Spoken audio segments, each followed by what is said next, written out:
Hello everyone, it's me the Last Roman and welcome back to our campaign in Total War Rome Remastered where we are playing as Macedon. We're starting where we left off. We're continuing to move troops down south to face the Bruttii army that's sieging Corinth. We also need to maintain a watchful eye on Thrace, so we'll move our spy into a more advantageous area. We can't see what the Bruttii have in their army, but it looks reasonably strong, being a half banner, though we know it's early in the game, so they're likely to have Hastati and Velites and troops of that sort.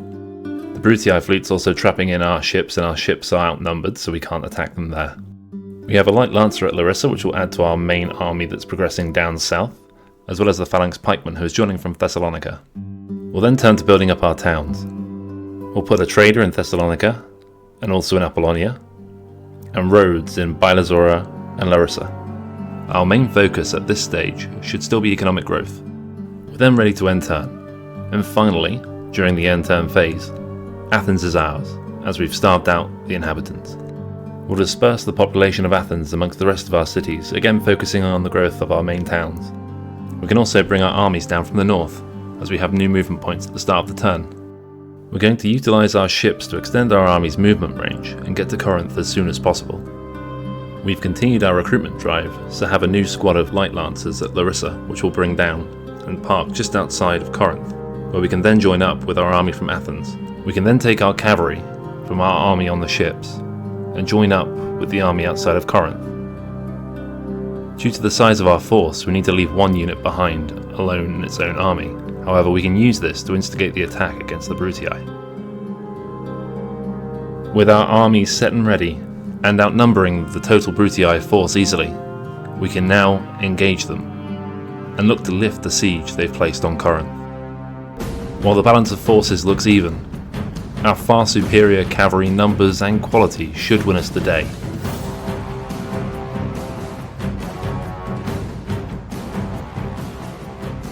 We've positioned our starting squad near where our reinforcements will come in.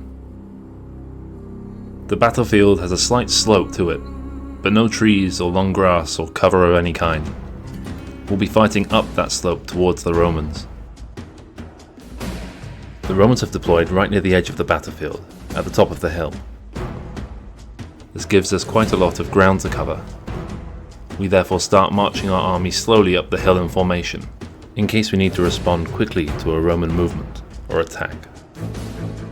We have our cavalry split covering both flanks, with archers leading the way and hoplites in behind. In the hand-to-hand fighting, our hoplites will not be much good, as they're extremely low quality. Victory really lies with the cavalry in this battle.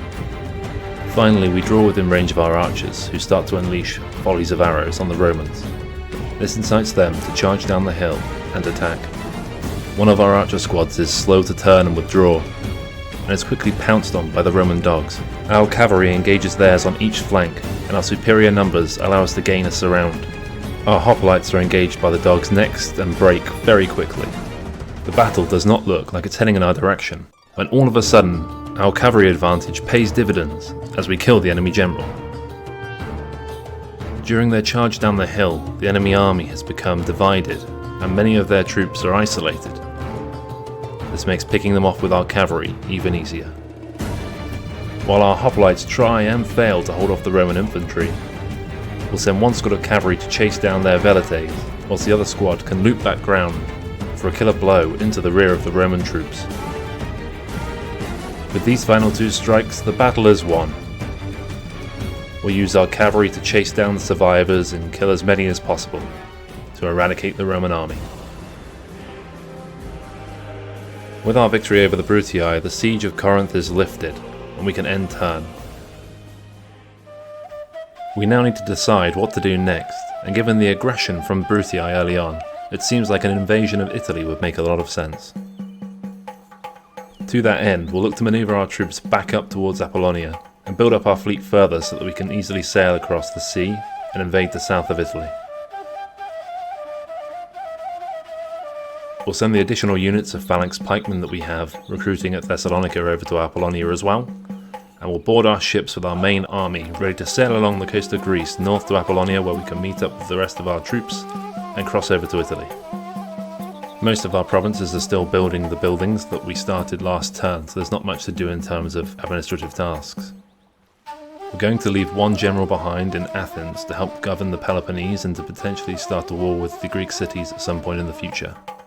There's a small Thracian army getting a little bit too close for comfort at Bylazora, so we'll start to recruit some troops there as well. A larger force from the Greek cities is approaching from Thermon as well. With these additional threats, it makes sense to build up our military building, so we're going to start by building a stables at Corinth and a barracks at Athens. With that, our preparations are done.